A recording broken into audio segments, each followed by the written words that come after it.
Fala galera, tudo bem? Professor Rupert, vamos dar sequência aqui no material sobre conhecimento do corpo humano, tá? Na temática de navegando na anatomia, alinhado aí à nossa base nacional comum curricular. As referências para a construção desse material foram em cima do Anatomia Geral e o Atlas de Anatomia do Frank Netter, que é um atlas que eu utilizo muito para estudo desde minha primeira graduação. Vamos abordar um pouquinho o sistema muscular, tá? Falar de algumas coisas relevantes dentro dessa temática. A primeira delas é que nós possuímos, em média, 600 músculos no corpo. 40 a 50% do nosso peso corporal é constituído de músculo. E eles têm, basicamente, aí, em linhas gerais, ações de contrair e relaxar para que sejam utilizados aí em diversas situações voluntárias e involuntárias, tá? Falando nisso, a gente tem os tipos de músculos. Então, quando falamos de tipos de músculo, nós temos três principais, que é o músculo estriado esquelético, que é o que muitas pessoas conhecem, que são os músculos conectados aos ossos, os músculos que têm característica de movimentação e sustentação, como exemplo dos músculos paravertebrais na coluna, o tríceps sural na panturrilha, também faz um grande trabalho além de movimentação, com movimento de plante e dorsiflexão. Ele também atua em sustentação, tá? Músculo estriado cardíaco, músculozinho do coração, tá? O miocárdio, ele é involuntário. E os músculos lisos que estão nas vísceras, órgãos, tá? Então, regulação de pupila, o trato digestório, são músculos que são involuntários, tá? Eles funcionam sem que nós tenhamos que fazer esse movimento. Bem, então aqui a gente consegue observar, ó, o miocárdio, tá? Então, o tecido cardíaco. A gente tem o diafragma aqui abaixo dos pulmões. A gente consegue ter o exemplo também de músculos lisos nos vasos arteriais e vasos venosos, principalmente aqui a artéria, porque quando você precisa fazer uma vasoconstrição ou uma vasodilatação, há necessidade aí de ação muscular, tá? Para fazer esse controle também. Músculos estriados esqueléticos como aqui o deltoide, levantadores das escápulas e econ. Então a gente consegue nessa imagem aqui ver bastante coisa, tá? Bem, quando falamos de músculo liso, entendemos que é um músculo que tem uma contração lenta, fraca e principalmente involuntária. Não há necessidade dessa movimentação voluntária. Então eu dei uns exemplos aqui do trato digestório. O movimento peristáltico, tá? Ou peristaltismo, que é justamente o movimento do alimento, né? Quando ele entra pela boca, já começa o primeiro processo de digestão com as glândulas salivares. Esse alimento, para que ele possa ser conduzido por todo o trajeto, há necessidade dele se tornar um bolo alimentar. E essa movimentação ela é feita com o músculo liso, que vai levando esse alimento aqui até o trajeto final dele, tá bom? Outra imagenzinha que remete bastante também. Então olha que legal aqui, ó, um exemplo do envio através dos músculos lisos, ó, onde eles vão levando esse alimento até o estômago. E aí chega no estômago, você tem também o suco gástrico, né, onde vai ser feito outro processo de digestão para que ele possa ser conduzido aos intestinos, onde vai começar a ser feita aí grande parte das absorções de substâncias. Outro exemplo aqui, ó, é a pupila. Então, quando a gente está num ambiente de muita luminosidade, a pupila ela vai diminuir. Por quê? Porque está muito claro, então ela regula a entrada de luz. E quando você está num ambiente muito escuro, ela aumenta para que você possa captar mais luz e ser aí interpretada aí pelos neurônios responsáveis por fazer essa transição daquilo que é captado até a formulação das imagens, tá? Bem, quando falamos de estriado cardíaco, que é o nosso miocárdio, então o músculo, o coração ele é uma bomba, tá? Ele precisa estar o tempo todo bombeando para enviar esse sangue para o corpo. E a gente vai ver que quando a gente estuda um pouquinho sobre coração, a gente tem as câmaras cardíacas, tá? 4 câmarazinhas, que são os ventrículos aqui embaixo, e os átrios, tá? Então a gente observa que o ventrículo esquerdo, que é a câmara cardíaca por onde, quando você faz a contração, esse sangue, ele vai sair pela artéria aorta, tá? Para que ele possa aqui, ó, ser levado para todo o corpo. as ramificações que vão para a cabeça e membros superiores e o restante do corpo.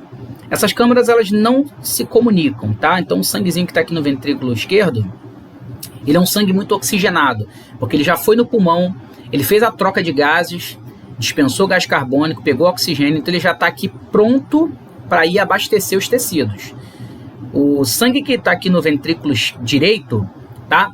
Ele é um sangue, por exemplo, que ele precisa ser oxigenado. Ele já chegou pelas veias cavas inferior e superior, ele chegou no átrio direito, ele vai por um processo sempre dos átrios para o ventrículo, e daqui do ventrículo ele é enviado lá para fazer oxigenação nos pulmões, tá? Então, gente, esse tecido precisa ser forte, ele trabalha o tempo inteiro, por isso que a gente fala que é uma contração rápida, forte e involuntária.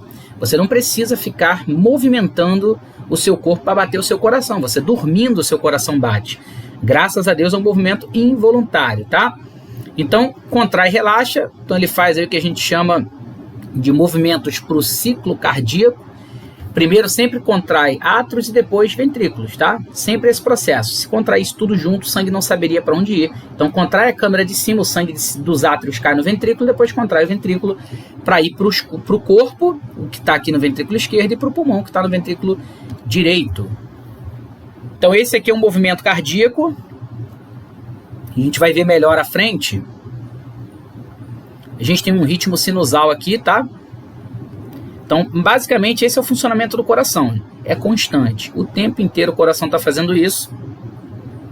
A gente tem no nódulo sinusal aqui, onde é liberado a energia, né?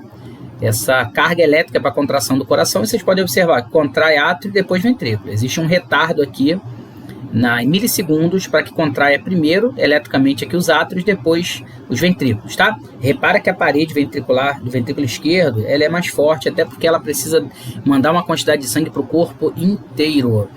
Curiosidade legal aqui para vocês.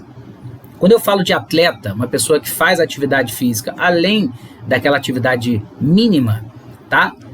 Os atletas, por fazerem um trabalho muito intenso, assim como o músculo esquelético, se você malha bastante, né? Você está na academia, você está dando uma sobrecarga para aquele músculo, a tendência é ele hipertrofiar. Ele vai aumentar o seu volume para que ele possa gerar mais força. Então, um atleta, né? Pessoas que treinam intensamente, elas têm a parede ventricular também mais forte, né? O coração, o miocárdio no geral, ele é mais forte.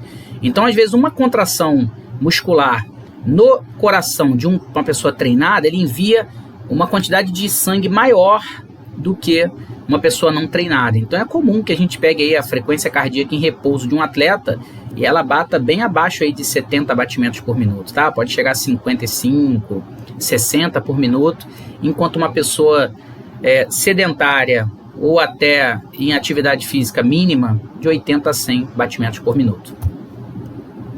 Bem, estriado esquelético, então ele tem contração rápida, forte e voluntária. Então não esqueçam, tá? O único músculo dos tipos aqui que eu mencionei que é voluntário é o estriado esquelético, que ele está relacionado aqui, conecta-se aos ossos por tendões, função de sustentação e movimentação, possui contrações isotônicas e isométricas. Quando a gente fala de isometria, é um movimento onde há força muscular, há uma contração muscular sem torque, sem movimento biomecânico, tá? Então, por exemplo, uma pessoa que vai entregar numa bandeja, né, uma bebida, ela está ali fazendo uma contração isométrica de diversos grupos musculares aqui, com abdução de ombro, com flexão de braço, com hiperextensão de punho, tá? Dependendo do ângulo aqui, até uma adução horizontal aqui também dos músculos que fazem esse movimento. Então existe uma movimentação, uma contração, perdão, sem movimento, tá? A contração isotônica já tem movimento, ela tem um torque articular. Então, na isotônica, eu posso ter concêntrica e excêntrica. Concêntrica a favor do movimento, excêntrica contrária ao movimento da ação muscular. Então, aqui a gente consegue ter uma visão bacana aqui, o arcabouço costal, em ênfase aqui estão os deltoides, tá? Músculos de grande importância, principalmente para movimentos de flexão de ombro, abdução de ombro e extensão de ombro, além de serem auxiliares em outros movimentos.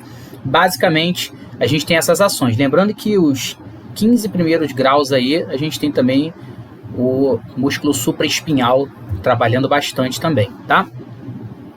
Então a gente vê aqui, quando eu falei de movimentos concêntricos e excêntricos, Aqui é um flexor, né? Flexor de braço. Então, na flexão, ele faz a ação concêntrica, ó, ele está subindo a favor do movimento. Na descida, contração excêntrica, tá? O eixo gravitacional, ele não está fazendo uma exigência dos extensores de cotovelo, e sim uma exigência de força excêntrica dos flexores de cotovelo. Contração isométrica, aqui, ó, um exemplo, segurando a bolinha, tá? Ele está tendo contração, porque se o músculo parasse de contrair ou você relaxar, o braço cairia, tá? Flexores também cotovelo. Aqui a gente tem movimentação de ombro também. Ó, movimento muito utilizado em academia, tá? Você está trabalhando aqui uma abdução de ombro com um grau de adução horizontal. Então ele tá trabalhando também as fibras anteriores aqui do deltoide. Movimento também aqui no pulley, fazendo aqui, agora sim, aqui não está com o eixo gravitacional, aqui ele está na roldana do aparelho, tendo que fazer uma força de extensão. Então aqui, especificamente, está sendo trabalhado aqui os músculos extensores de cotovelo, ancônios, o tríceps, tá? Bacana a gente falar sobre adaptação muscular, porque o corpo, ele vai sempre se adaptar ao seu estilo de vida. Então, a atividade física produz aumento da flexibilidade, força e resistência muscular, então isso é muito importante. Óbvio que flexibilidade está muito associado também a exercícios mais específicos como alongamento, um pilates, tá? Mas a atividade física, no geral, ela aumenta o grau de flexibilidade também. E a inatividade física produz efeito contrário. Dei 2 exemplos aqui. Imagina uma pessoa que treina, o músculo dela vai se adaptar para aumentar o volume. E quando a gente tem, por exemplo, uma lesão ortopédica em que você tem que colocar um gesso, quando você tira o gesso, aquele músculo ficou ausente de movimento, ele está bem menor do que os músculos normais, tá? Para essa adaptação, então a gente tem que brincar, correr, caminhar, pular corda, esportes nos mais gerais possíveis, andar de bike, atividades aquáticas, musculação funcional, movimente-se.